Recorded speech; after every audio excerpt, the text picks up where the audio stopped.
He walked into the bank dressed sharply, clearly prepared for something important, his posture straight, his briefcase in hand, his suit clean but simple.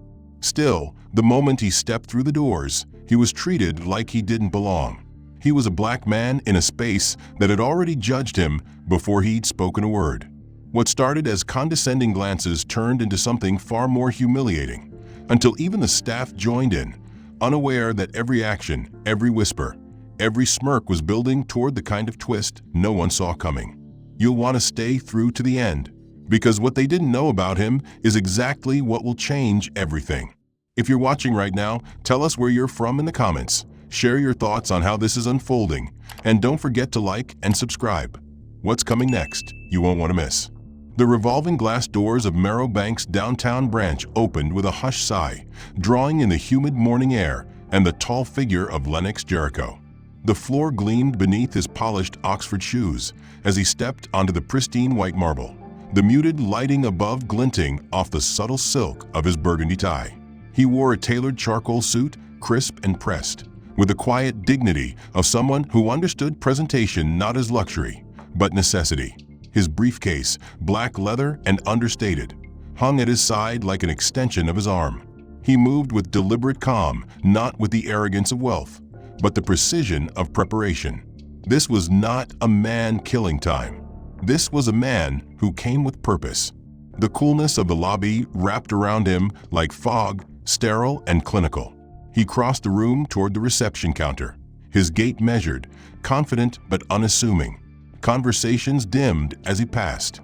The sounds of tapping keys and polite banking chatter seemed to lose their rhythm. A small child by the complimentary coffee station tugged at her mother's coat and pointed subtly before being hushed. Behind the front desk, a young receptionist, Marley, as her tag declared, froze momentarily as she spotted him. Her smile faltered before she quickly caught herself and rearranged it. She glanced down at her monitor unnecessarily, fingers suddenly clumsy on the keyboard, her voice thinner than before as she gestured toward the seating area near the windows. "Please have a seat. Someone will be with you shortly." Lennox nodded once, his tone polite as he thanked her, then walked to the waiting area, taking the chair closest to the glass wall overlooking the city. He placed his briefcase on his lap, folding his hands across it. From behind the frosted panels of a corner office, someone had already taken notice. Vivian Harrow watched him silently through the tinted glass, standing with one arm resting on the edge of her desk, the other curled around a designer mug of espresso. She was dressed sharply in a navy pantsuit, her silver blonde hair coiled into a severe knot that complemented the sharp lines of her jaw.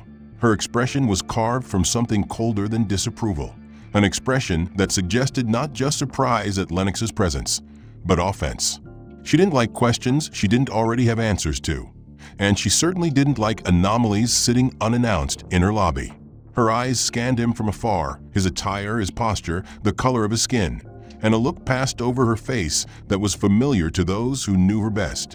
Thinly veiled contempt dressed up as detached professionalism.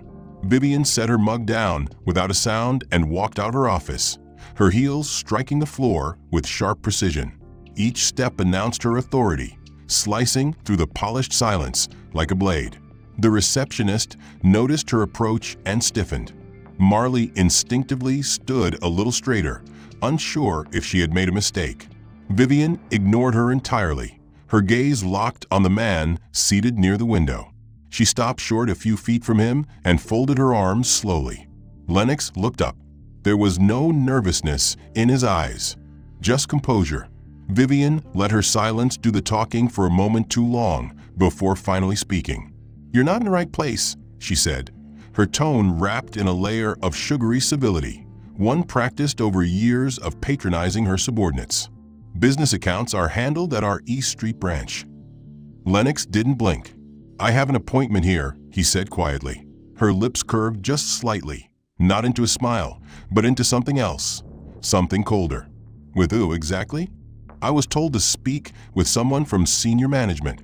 "That would be me," she replied, her voice flattening. "And I wasn't informed of any such meeting today." Still, he could feel the eyes on him, fleeting glances, sideways stares, the quick head turns and half smirks that people thought went unnoticed. Vivian Harrow had returned to her office, but her actions reverberated through the space like ripples in a quiet pond. A message had been sent, loud and clear, and now the bank responded accordingly.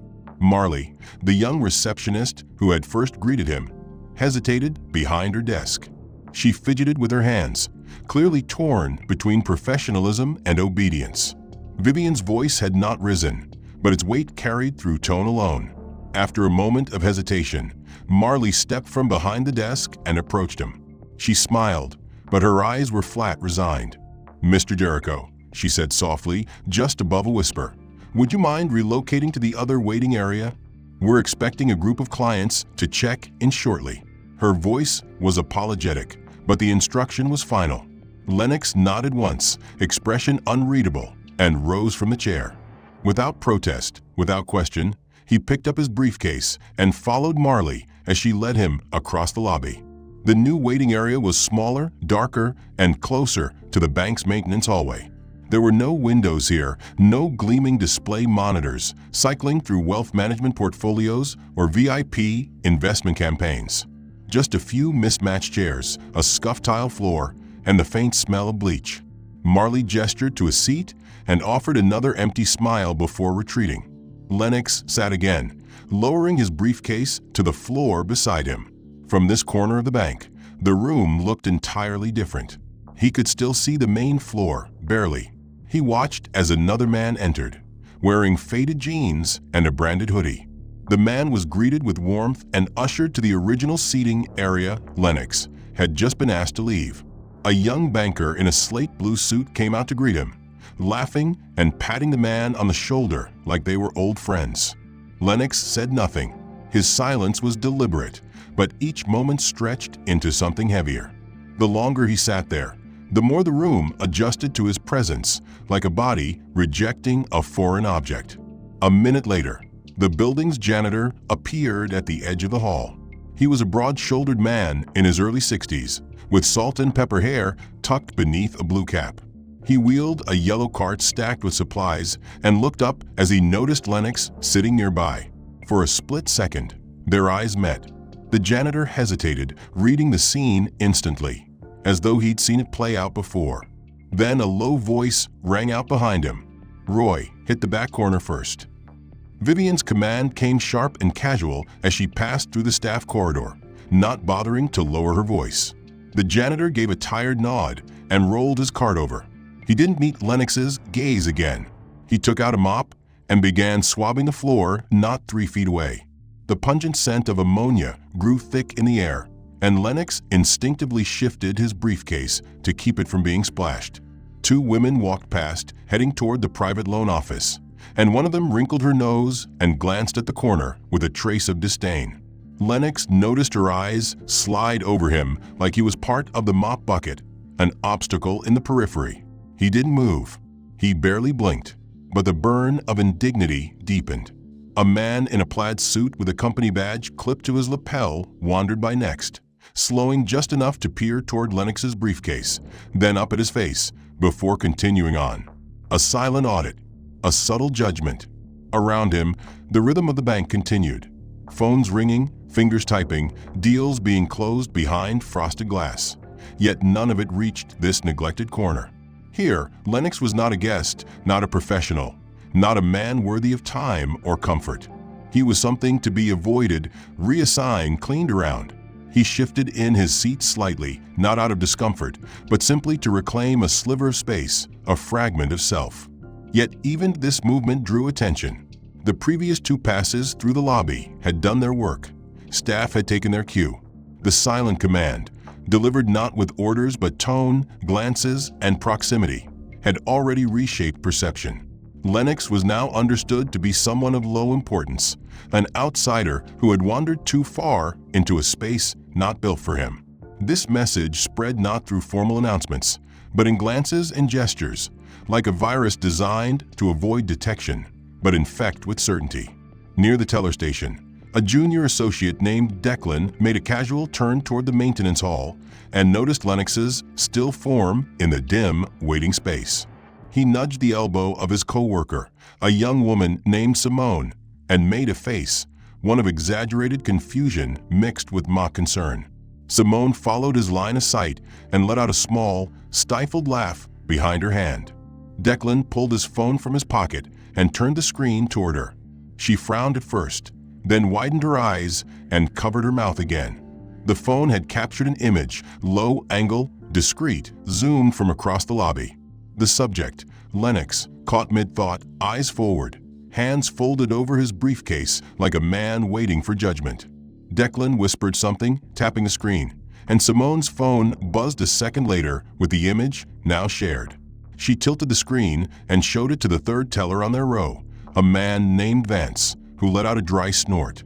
He typed back a message in the group thread labeled Branch B Team, adding a caption beneath the photo. Security risk or lost Uber driver? Place your bets. The likes came in immediately. Even Marley, still uneasy after relocating Lennox earlier, couldn't resist a single double tap before pretending she hadn't seen it. At the edge of the loan department, a supervisor caught wind of the thread, Elliot Warren, a tall man with a fondness for inside jokes and political non-positions. He didn't respond in the chat, but when he passed by the copier, he leaned over and commented to Vance in a voice low enough to fly under compliance radar. Next time we host Career Day for underfunded schools, maybe warn me first. The joke hung in the air like a smoke ring. It didn't make anyone laugh out loud, but it spread nonetheless. No one objected.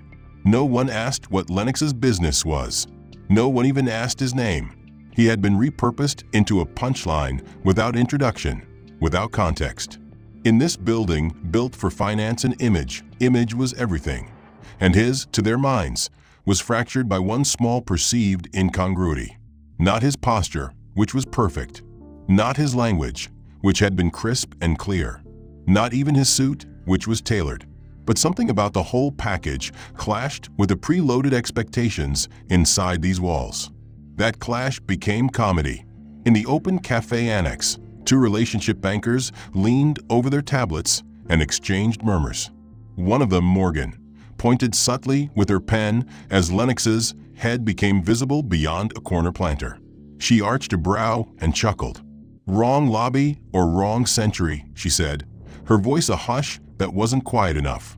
The other, Darren, laughed behind his coffee lid, then added, "I give it 10 more minutes before Roy's mop water convinces him to leave." They chuckled and went back to their schedules. Vivian, who had returned to her office, remained aware. She didn't need to say much. Her silence was permission. Her earlier performance had set the mood. Culture, after all, starts at the top. Across the room, the group chat pinged again. Declan had posted a second image. This one was of Lennox's shoes, discreetly zoomed from a floor camera angle, with the caption, $40 loafers, meet marble. It was meant to be funny, but it wasn't accurate.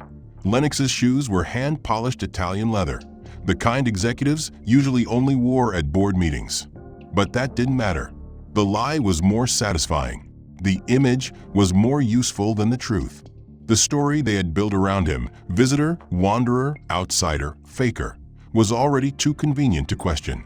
The damage didn't come in shouts. It came in looks, muffled laughter, shared phones.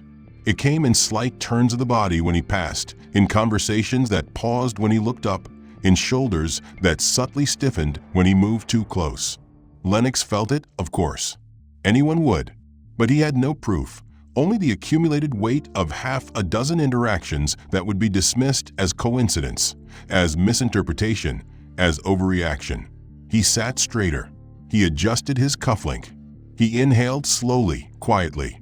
He stared at the far wall, the clock above the welcome desk ticking forward with artificial patience.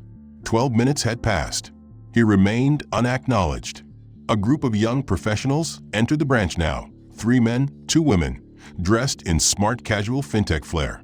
They laughed as they entered, heading toward an executive associate at the investment desk. As they passed the corner where Lennox sat, one of them slowed. A woman early 30s, in a gray check blazer and heels. She paused mid-step, tilted her head slightly, gave him a tight, ambiguous smile, then walked on. Whether it was empathy or curiosity, Lennox couldn't tell. He didn't return the gesture. Back in the main office, Marley sat at her station again, her hands hovering above the keyboard. He had been insulted, ignored, and now reduced to a joke, a digital caricature passed around between cubicles and phones under flickering fluorescent lights. Yet he sat with the quiet rigidity of someone who had spent years mastering composure. Still, the atmosphere around him had evolved. Where before he had been dismissed as unimportant, he was now being treated as something far less passive, a potential problem, a question mark that made people squint instead of smile. A subtle shift in energy buzzed beneath the polished air, like static before a storm. The branch's security team, usually out of sight and unnoticed by the average customer, suddenly became visible. One of the guards, a stocky man in his early 50s named Ron, emerged from his post near the vault and made a deliberate stroll past Lennox's seat. He didn't speak. He didn't smile. He simply walked by slowly, pausing just long enough to glance down at Lennox's briefcase before continuing to the back corridor. 30 seconds later, he returned from the opposite end of the lobby and repeated the same walk in reverse. On his third pass, he stopped beside the maintenance hallway and pretended to adjust the angle of a security camera, all while casting sharp glances in Lennox's direction. The signal wasn't official, but it was clear. Vivian Harrow had set the tone earlier. Now the institution was responding in kind.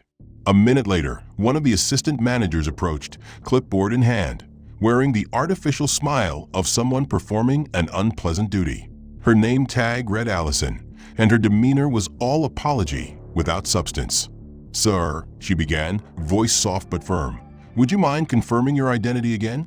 Just for protocol." Lennox reached into his inside jacket pocket and retrieved his ID without speaking. She looked at it, hesitated, then held it up at an angle as though inspecting its authenticity. After a pause, she turned the clipboard around and asked him to fill out a temporary guest log, even though he had already signed one upon arrival. Lennox complied without a word, signing the sheet slowly, then handing it back. She gave a tight smile and disappeared down the hall, her heels clicking faintly. Within 3 minutes, another staffer arrived. This time a man in his 20s, clearly new, judging by the stiffness in his body language and the lack of familiarity in his uniform. He introduced himself only as operations and requested to see Lennox's ID again, just to confirm everything aligned with the digital check-in. Lennox stared at him for a second longer than usual, then calmly handed over the same ID. The man examined it awkwardly, nodded too quickly, and left without saying anything more. Lennox watched him walk away and exhaled slowly through his nose. He wasn't angry, not outwardly, but there was a weight behind his stillness, a tension in the way his hand lingered at his jacket pocket afterward, as if ready for the next request. Around him, the staff continued their routines, but a few had begun to shoot glances that held something new in them. Wariness, suspicion, as if his quiet presence now represented a kind of threat, simply by refusing to vanish. No one asked if he needed water. No one checked if he'd been helped. Yet they checked everything else. The janitor reappeared a few minutes later, this time with a different cart, this one containing pressurized spray bottles and fresh wipes. He looked older than before, more tired, and his eyes briefly softened when he saw Lennox. But orders were orders. He moved close to the corner seat again and began to spray the cleaning solution along the edge of the nearby baseboards. The mist from the nozzle drifted across the air with each pump, a fine cloud of lemon-scented disinfectant that settled onto Lennox's pants cuff, then his briefcase, then the arm of the chair. The janitor noticed, but said nothing. Lennox didn't flinch. He watched the man continue the routine, stoically, even as the damp chemical film began to cling to the fibers of his clothing. It was a scene designed not to provoke a reaction, but to test the boundaries of tolerance, to see if the subject would fold, would crack, would finally give them an excuse to remove him from the frame entirely. Lennox simply adjusted the angle of his case to shield it from further spray and straightened his jacket sleeve. No words, no eye contact, no resistance. Nearby, a trio of clients seated at a long consultation table turned to whisper among themselves. One of them, a middle-aged man in a bright orange tie, leaned sideways to get a better look. He frowned, not at what Lennox was doing, but at what he wasn't. The man leaned in to his companion and murmured something. She responded with a stifled laugh. Even from his seat, Lennox could feel the vibration of that laugh travel across the room like a ripple. Then came the subtle breach of personal space. A staff member wheeled a cart stacked with brochures and positioned it directly in front of Lennox's seat under the guise of restocking literature. The young woman pretended to organize folders, though every gesture was overly deliberate, her eyes flicking toward Lennox every few seconds. She made no attempt to engage him, just occupied the space aggressively, taking up physical and psychological territory. The lobby soundtrack, smooth jazz played just low enough to lull attention, continued undisturbed, as though nothing unusual was happening. And yet, beneath the music and routine lay a quietly orchestrated campaign of attrition, the kind that didn't leave bruises but layered itself over the skin like soot.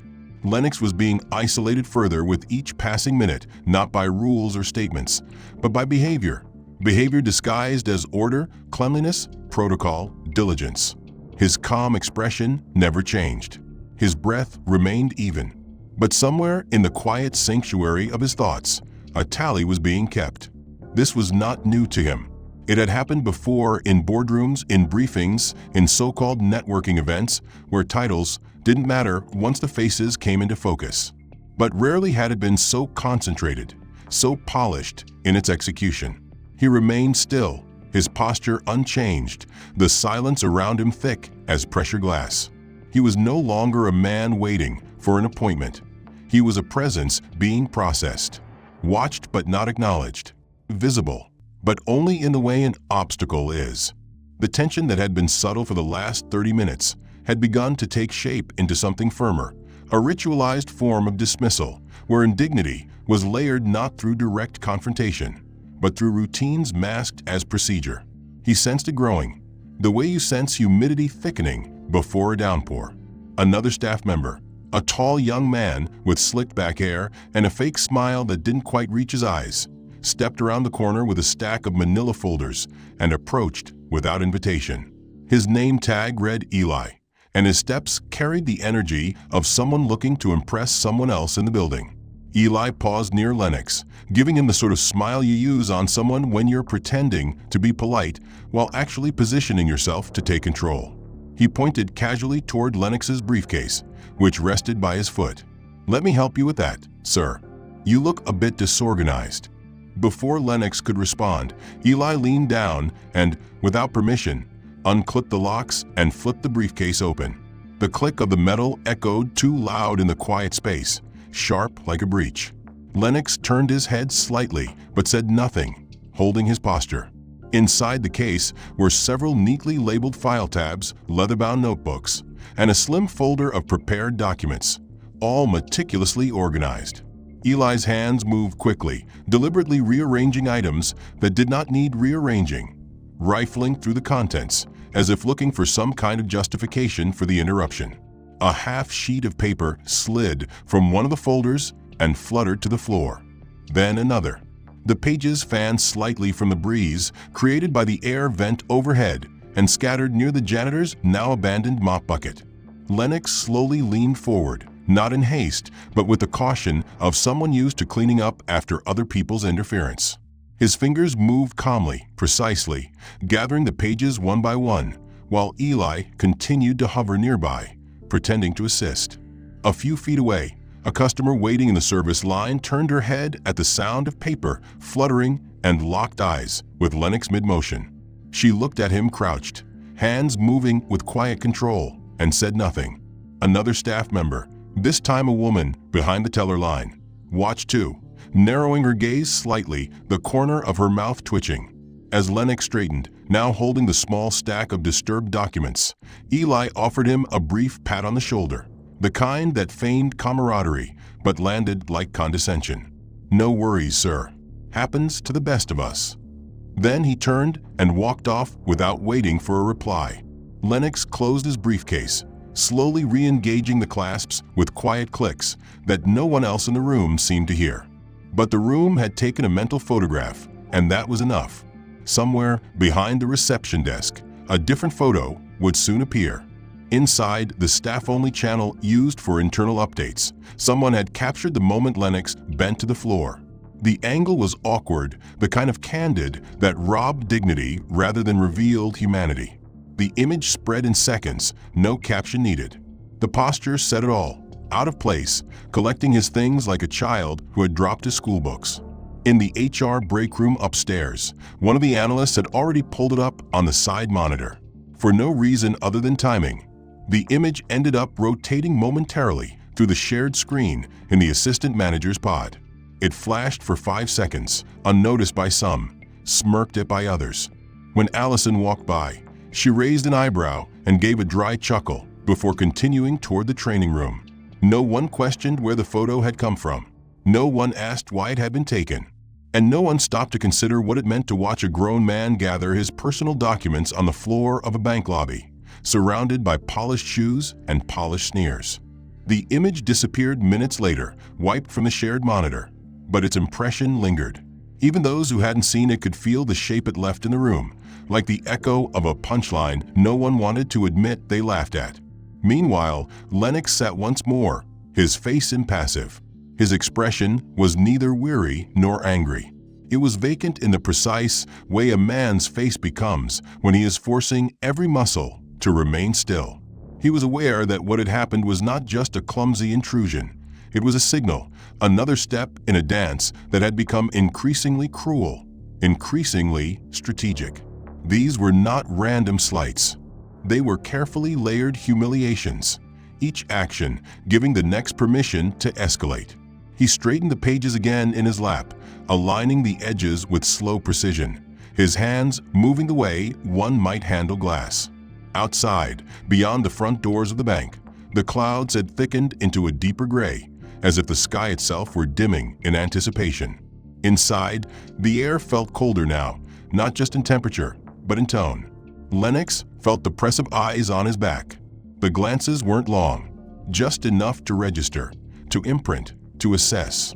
A few desks away, Declan and Simone exchanged another smirk, this one quieter than the last, as if they too had seen the photo and understood its place in the day's growing thread of inside jokes.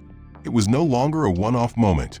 It had become a game, and he was the punchline. He could feel the building turning inward around him, people returning to their desks, fingers clacking over keyboards, eyes briefly lifting from spreadsheets only to glance sideways and then drop again. Nothing overt was said, but everything had changed. The rules of engagement had now been fully rewritten. What started as a mild dismissal had evolved into active disregard. And now came the performance of civility, weaponized. At the edge of a lobby, a new candidate arrived, a young man in a cobalt blue suit, cheeks flushed with ambition, accompanied by a woman in designer heels and a laptop bag slung across her shoulder. They were greeted instantly. Marley came alive with practiced warmth, offering them chilled bottled water, walking them to the modern leather chairs beneath a massive screen scrolling bank highlights. A staffer followed with a tray of pastries and espresso shots, moving like this was routine, like this was standard. Lennox watched the performance unfold from his corner, where the same receptionist who had offered him nothing now laughed brightly with the new arrivals, nodding emphatically as they made small talk about traffic and the weather. Not once did her eyes drift back to the man who had been seated longer than anyone else in the building. Vivian Harrow, standing behind her office glass, watched as well. She didn't glance at Lennox now. She didn't need to. Her work was done. She stepped back into her office, making a point to keep her back to the room, posture framed by the skyline behind her window like a portrait. A meeting room opened nearby, and a team of investment analysts poured out, chatting easily. Another candidate, a young woman in a floral blouse and tailored skirt, was welcomed by an assistant manager and directed to a freshly prepared workspace. One of the chairs still had Lennox's corner in its line of sight. She glanced briefly in his direction, then turned away without a word. His mouth remained a neutral line, his posture straight. His fingertips rested gently on the armrest, his mind somewhere deeper now, not hiding emotion, but conserving it. The minutes stretched like rubber bands, tight with tension. No one approached. No one asked if he was being helped. A full 45 minutes had passed since Lennox first entered the bank, and the script had shifted from ridicule to erasure. He had become the negative space of the room, present but void, visible yet unacknowledged. The smiles from earlier were now reserved for others. The refreshments, the attention, the invitations to wait comfortably all belonged to someone else. His presence had been reassigned from guest to artifact.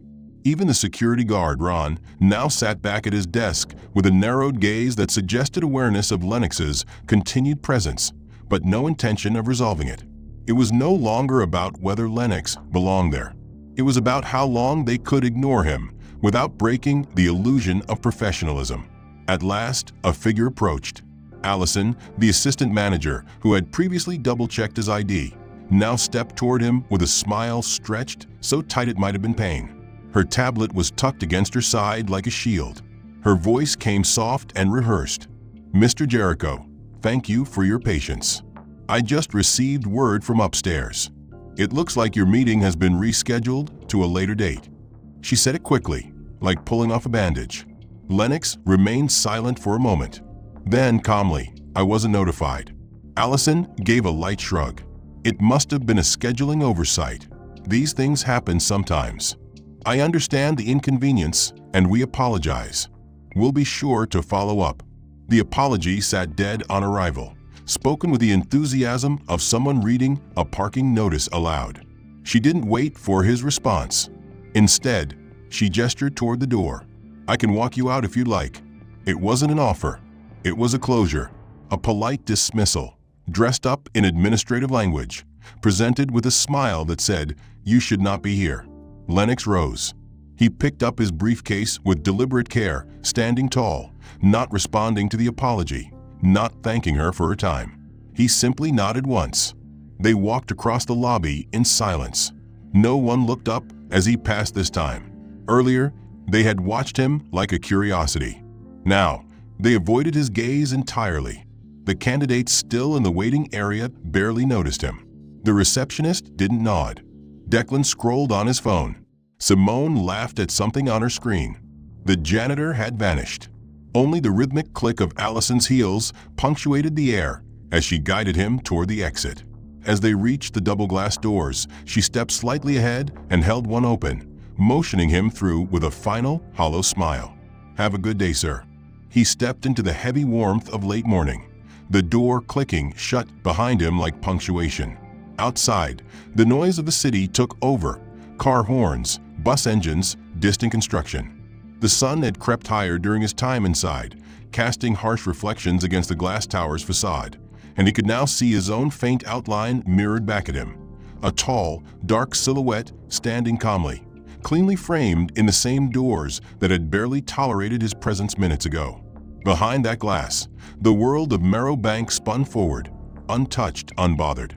The receptionist resumed her scripted warmth. The junior associates returned to their group chat, feeding it with quiet chuckles and pixelated ridicule. The assistant manager likely congratulated herself on how professionally she had de-escalated a situation that had never been a threat. Even Vivian Harrow, perched in her office with a view of the lobby she ruled, had already filed away Lennox's image in the mental drawer labeled "Not Worth My Time." As far as they were concerned, the story was over. They believed they had managed him, controlled his presence, minimized the discomfort he caused, and pushed him out with just enough smiles and protocols to avoid accountability. But 20 seconds after Lennox stepped onto the street, the illusion shattered. The sound of a low, humming engine pulled around the corner with subtle authority, the purr of expensive engineering unmistakable even amidst the street's chaos. A sleek black Mercedes S680 Maybach slowed to a stop directly in front of the bank's main entrance.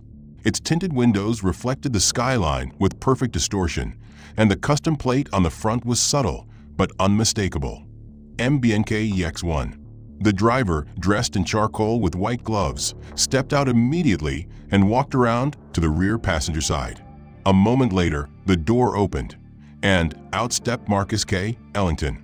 The Marcus K. Ellington, CEO of Merrow Bank Holdings.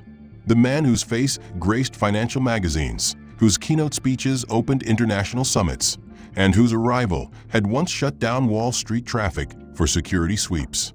The man who just last quarter had announced a strategic overhaul of the company's executive tier and a new wave of acquisitions. He was dressed in a tailored navy suit with a muted pocket square, his cufflinks discreet platinum, and he carried no briefcase, no entourage. Just him, his presence, and the gravity that followed him like a weather system. The bank lobby didn't react at first. From inside, the Maybach was just another blur of movement. But then someone looked up, Marley, perhaps, drawn by instinct or noise, and froze.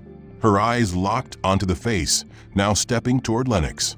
Declan stood behind her and leaned over, following her line of sight. A second later, Simone turned, then Vance, then Allison. Even Ron, the security guard at his usual post, leaned forward slightly. It spread like a ripple in still water. All eyes turned outward. On the steps, Marcus Ellington walked directly up to Lennox, with a smile that did not need warming up. His pace was deliberate but relaxed, his gaze locked on the man who had just been escorted from the building like a loiter. Lennox turned at the sound of his name, spoken not from script, but with easy familiarity. "Lennox," Marcus said, smiling, hand extended. "I'm glad you made it through." Lennox reached out and shook it, the motion strong, mutual. "Always on time," Lennox replied, a quiet spark returning to his voice. "Though I had a bit of a wait." Marcus chuckled, shaking his head. "I'll bet you did. Should have warned you about this place. Vivian's branch is efficient, but a little too eager to filter the wrong people out." Behind the glass, the faces at the window went still. Even Vivian Harrow, glancing toward the movement, recognized the man instantly. The color in her face drained half a shade. Ellington looked past Lennox and toward the building. "Well, they're about to get an update." He turned back. "Ready to go over everything?" Lennox gave a nod, casually adjusting the strap of his briefcase. "Absolutely. Got all the files right here."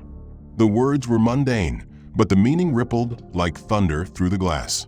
Ellington wasn't here by coincidence. He wasn't passing by. He had come directly, intentionally, to this spot at this time for this man. The man they had just humiliated.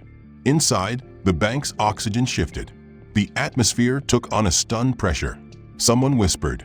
Someone else cursed under their breath. Phones were gripped tighter. Screens went dark. Vivian stepped away from her desk and began walking quickly toward the front. Her heels struck the tile louder than usual, each step a scream in the silence.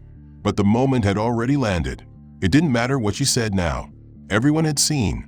No one would forget. Marcus clapped Lennox gently on the shoulder, then nodded toward the car. "We've got 30 minutes before the board video call. Let's get you situated upstairs." But when the revolving door spun open again and Marcus K. Ellington stepped back inside, this time with Lennox Jericho walking beside him, shoulder to shoulder, the entire lobby fell into a suspended hush. The difference in Lennox's presence was immediate. Where before he'd entered alone, politely, positioned by others into silence and submission, now he walked with purpose, stature, and quiet authority. His posture was unchanged, but the perception of it had shifted entirely. He was no longer the invisible man in the corner. He was the axis of the room. Ellington's hand rested briefly on Lennox's back as they stepped forward, a gesture that was both casual and deeply symbolic. It said, "This is someone I trust. This is someone you answer to. This is someone who sees everything." Vivian stepped forward quickly, her voice just above a whisper, but sharp with urgency. "Mr. Ellington, sir, I wasn't aware you were stopping by this morning." Marcus didn't pause. He gave her a faint smile, not unkind, but distant cool. "That's all right, Vivian. You weren't supposed to be. This wasn't a scheduled stop. We're conducting a live environment assessment today. Unfiltered, ground-level observation." Vivian faltered mid-step.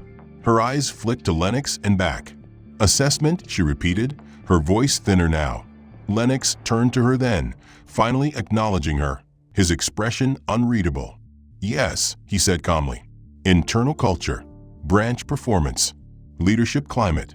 We've been conducting unscheduled visits across several branches. This morning was yours." He didn't say anything more, didn't need to.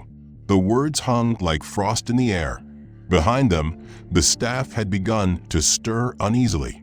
Declan froze at his station mid-keystroke, while Simone's face drained of color as the realization spread. Allison, gripping her tablet tightly, took a single step backward before stopping herself. Marley sat completely still, eyes fixed on Lennox with a dawning awareness that had no defense. Every person in the room understood what had just been revealed. Lennox Jericho hadn't come in for a meeting with management. He was management. Not just a peer, not just a senior colleague, but someone trusted directly by the CEO. Someone sent to observe them, without filters, without forewarning, to see the truth in how they operated when they thought no one was watching. Vivian tried to recover. "If I'd known, I would have." Marcus raised a hand, gently but firmly cutting her off. "Exactly. That's the point." His voice was calm, but the weight of it pressed against every corner of the lobby. "We're not here for pageantry. We're here to evaluate real behavior, real environments, the way people treat others when there's no incentive to be kind." Lennox stepped forward, and the sound of his polished shoes on the marble floor echoed like punctuation. He looked at the front desk, then toward the row of tellers, then at the common area where he'd been relocated earlier, still faintly damp from the janitor's efforts. His eyes scanned the staff without anger, but with deep, intentional clarity. "This branch," he said, his voice even, "has been under review for months. Declining customer engagement, stagnant productivity metrics, cultural survey scores that suggest growing toxicity in peer dynamics." He paused. Today was not about confirming a meeting. It was about confirming those metrics, observing how this team responds to someone unfamiliar, someone outside the perceived norm. His gaze passed over Declan and Simone, both of whom stood motionless, now fully aware of their part in the day's spiral. He didn't point fingers. He didn't need to. The silence did it for him. Marcus looked toward the hallway. "Let's take the large conference room," he said, then glanced back at Vivian. "We'll be conducting interviews. Starting now. I'd like full access to team logs, internal messages, and branch communications from the last 48 hours. Vivian swallowed hard, her face a frozen mask of professionalism. "Of course," she said, barely audible. Lennox moved forward, walking past her without hesitation. As he did, Allison turned as if to say something, but the words never left her lips. Marley sat in her chair, eyes down, tears threatening just behind the lashes. She said nothing. She had laughed. She had forwarded the photo. Now it was branded into her conscience. As Lennox entered the conference room, 2 executive assistants arrived from the car outside, carrying secure files and digital tablets. They didn't look around. They didn't need to. This wasn't a surprise to them. They were part of the plan.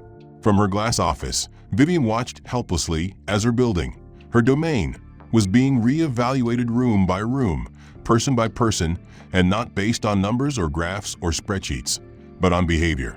Lennox was now seated at the head of the conference table, the man who had been told to wait, told to leave, told to dress better.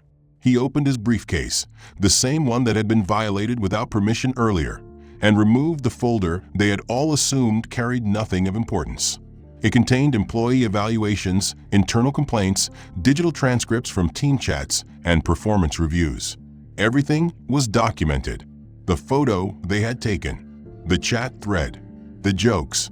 Even the act of moving him to a back corner had been captured on surveillance, a quiet detail with loud implications. Lennox glanced over the file in silence, while Ellington took the chair beside him. Staff began to file in one at a time, summoned by executive command. Vivian tried to reposition herself near the head of the table, but Ellington gave her a glance that stopped her cold. She sat 3 seats down, hands trembling beneath the table. Lennox looked up, speaking not just to her, but to the room. Outside the room, the rhythm of the bank continued on the surface. Calls taken, deposits logged, greetings offered. But beneath that thin veneer, a current of anxiety ran hot and fast. Inside, Lennox Jericho sat at the head of the table, his briefcase now open in front of him like a vault of evidence. To his right, Marcus Ellington reviewed a rotating stream of internal correspondence on a secure tablet, the screen's light reflecting in his eyes, the faint occasional flick of his finger indicating the speed with which he was moving through the digital trail. On the far end of the table, Vivian Harrow sat with her shoulders squared but her spine too straight, the kind of posture held only when a person is trying too hard to appear unfazed. She hadn't spoken since Lennox's opening statement. Now she watched with forced neutrality as the first team member took the hot seat. Declan sat across from Lennox, his face paler than it had been all morning, his cocky smirk replaced with a twisted line of unease. Lennox looked him in the eyes, his voice calm, even. "Declan, can you walk me through your client interaction priorities during high-traffic periods?" Declan cleared his throat, nodding too quickly. "Of course, we always greet each client with equal attention, ensure they're aware of our service layout. And did you greet me when I entered the lobby this morning?" Lennox asked. Declan's mouth opened, paused, then closed again. He blinked. I assumed you had already been assisted." "You assumed," Lennox repeated, "and that assumption justified your inaction. Is that standard procedure?" Declan squirmed. "Well, not standard, no. Did you send or contribute to this message?" Lennox pressed a button, and the large screen at the end of the room lit up, displaying a screenshot of the internal team chat, the now infamous photograph of Lennox bending to collect his papers, labeled with the caption, "Lost and Found. Executive casualty?" Declan stared. He nodded once, his voice dropping. "Yes, I sent it." "Why?" Lennox asked. Declan fumbled for an answer. "It was a lapse in judgment." "A lapse," Lennox echoed, his voice devoid of inflection. "Not bias? Not mockery? Not dehumanization?" Silence. Declan had no answer. Lennox moved on. One by one, each of the staff members was brought forward. Simone attempted to redirect her involvement by framing it as discomfort with the photo. "I didn't create it," she said. "I only reacted to it. I didn't share it outside the group." Lennox leaned forward slightly. "Your reaction, the laughing emoji, the follow-up comment labeling me guest chair decor. How do those responses align with your statement now?" Simone's face turned scarlet. "I didn't mean it like that," she whispered. "But you did say it," Lennox replied gently. "You contributed to an environment that normalized ridicule." Marley's turn came, and she nearly broke. Her voice trembled as she described the moment she directed Lennox to the waiting area. Her tone regretful. "I just did what Vivian told me," she said. "She said to move him somewhere discreet." "I didn't think." "Exactly," Lennox said. "You didn't think. That's what allowed it." He didn't raise his voice, didn't shame her. But the message was clear. Passivity was participation. Then it was Allison's turn. She tried to present herself as the mediator, the reasonable one. "When I asked for his ID, I was following security protocol. There was no malice in it." "You asked twice," Lennox reminded her. "You interrupted my wait twice, questioned my presence, and escorted me out without verifying the appointment log. Did you follow the same protocol with the other interviewees this morning?"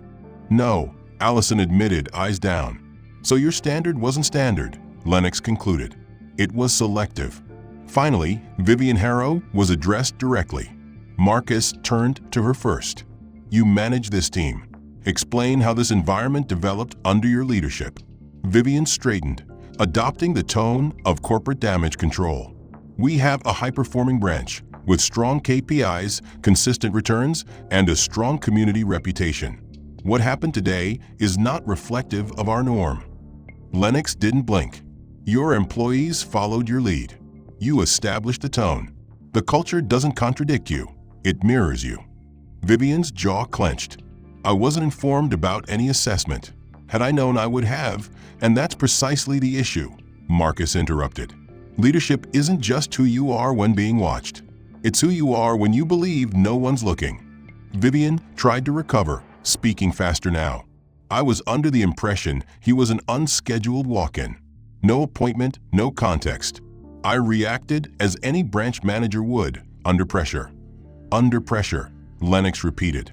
"Your pressure manifested in public humiliation, discriminatory behavior, and misuse of authority. You didn't ask questions. You made assumptions and acted on them. Vivian's tone became defensive. Are we really going to assess years of work based on one morning? Marcus stood then, slowly, his voice low but unequivocal. This morning was not isolated. It revealed a pattern. The chat logs, the audit reports, the anonymous staff feedback we've collected for 3 quarters now, they all point to a problem with how leadership is modeled in this branch. Lennox stood too, gathering the documents before him. Vivian, you will be placed on administrative leave effective immediately. A formal investigation will begin this week. The words hit like glass shattering. Vivian opened her mouth to protest, but no words came out. She sat back down, eyes wide, lips pressed into a thin, pale line. 3 weeks passed. 3 weeks in which the Merrill Bank downtown branch was no longer business as usual. The glass doors still opened each morning at 8 a.m. The digital ads still rotated between mortgage rates and investment strategies, and the marble lobby still gleamed beneath the same pale lights. But the energy inside had shifted, subdued and raw, like a city after a silent storm. Vivian Harrow had been removed officially within 48 hours of Lennox Jericho's assessment, escorted from her office not with drama or spectacle, but with a finality that couldn't be mistaken. Her personal effects were boxed in silence, and the framed photo of her with Marcus Ellington now leaned awkwardly against the back wall of storage, forgotten. In her place, a temporary branch director arrived from Regional HQ, Calvin Ames, a man with few words and sharp intuition, who understood the assignment wasn't to manage the team, but to reset it. The tone of the staff was different now. Gone were the smug expressions and careless laughter. Conversations became shorter, eye contact more deliberate. Those who had participated in the silent ridicule of Lennox, or worse, fueled it, carried themselves with the quiet awareness of people who had crossed a line they could no longer pretend didn't exist. Declan had been moved to a different department altogether, buried deeper in back-end processing, far from client-facing roles. Simone, despite offering a formal apology, had been placed on probation and assigned to corporate compliance workshops that forced her to face her own bias on paper and screen. Marley, though she had expressed remorse, found herself shadowing customer service training sessions daily, learning how presence, tone, and assumption could shape entire experiences before a word was spoken. Ron, the security guard, began greeting every single person who entered the bank, regardless of appearance, and not because of a memo, but because he had seen firsthand the consequence of ignoring what seemed harmless. Allison remained in place, but walked lighter now, more hesitant, more thoughtful. The photograph, Lennox bent over to gather his spilled documents, was never spoken of again. Not openly, but its ghost lingered. It hovered in the pauses between conversations, the shared glances, the silence that followed any offhand comment that bordered on mockery. The staff knew what they had done, and they knew the man they had done it to. And so, when Lennox returned, the door opened not into another humiliation, but into a moment of recognition. It was late morning on a Friday when he stepped into the branch again. This time, no suit jacket, no disguise, just himself, confident, professional, understated. He held no briefcase. He carried no clipboard. He came not as an inspector, nor a guest, nor a shadow waiting to expose them. He came as a leader with no need to explain his presence. As he entered, the receptionist stood immediately, not out of panic, but out of respect. "Good morning, Mr. Jericho," she said. Her voice held a sincerity that hadn't existed before. Lennox nodded politely. "Morning." Calvin Ames stepped from his office, walking across the floor with calm purpose. "Lennox," he said, offering a handshake, "we weren't expecting you today." "Just checking in," Lennox replied. "Wanted to see how things were progressing." "You're welcome anytime," Calvin said, and meant it. Around them, the team subtly straightened. No one fidgeted with phones. No one rolled their eyes. Instead, they watched him the way one watches a man who has earned his place not through title, but through truth. A few minutes later, as he stood near the consultation desk, Declan passed by, his gaze lingering, respectful. He didn't stop, didn't speak, but nodded. Lennox returned the nod. He wasn't here for apologies. He wasn't here to hold a grudge. What had happened that day wasn't about revenge. It was about light. The light that exposes. The light that corrects. The light that makes things grow again after the weeds have been cleared. Marley walked over near the coffee stand, clearly nervous, then gently offered a bottle of water without a word. Lennox accepted it. A small gesture. A beginning. Upstairs, HR continued its audits. Training modules were mandatory now. The diversity sessions weren't just box checking anymore. They were led by real people, grounded in real experience. Some resented the change at first, but gradually, resistance turned into reflection. It was hard to go back to pretending after you've seen what truth looks like when it walks in wearing a simple gray suit and holds its silence like a mirror. Weeks ago, Lennox had walked into this very branch and been met with condescension, mockery, and exclusion. He had been judged not by his credentials or character, but by the assumptions others placed on his skin and his silence. He had endured it not out of weakness, but out of choice, because sometimes the most powerful tool isn't speaking louder, but listening longer. And then returning, not to punish, but to teach. Not with anger, but with clarity. As he stood near the exit, preparing to leave, Calvin approached again. "Anything you need before you go?" Lennox shook his head. "You're doing what needs to be done. Just keep doing it." Calvin hesitated. "They've changed. I can feel it." Lennox looked at him, eyes steady. People rarely change because they're told to. They change when they see the cost of staying the same. He turned and walked toward the door. This time, it opened not with resistance, but welcome. Outside, the sky was blue, the kind of blue that comes after storms, clear and wide and honest. And inside, behind him, a building that once operated on surface smiles and silent biases now held a different rhythm. Not perfect, not finished, but different. The kind of difference that doesn't need an announcement. Just a presence. Just a reminder that who we ignore says just as much as who we praise. And justice, real justice, isn't loud. It's consistent. The end. If you found this story powerful or thought-provoking, don't forget to like and subscribe. It really helps support content that challenges bias and delivers meaningful narratives. What did you think of the twist in the story? Did the ending land the way you expected? I'd love to hear your thoughts. Drop a comment below and let me know which part hit you hardest. Also, tell me where you're watching from. It's always amazing to see how far these stories reach.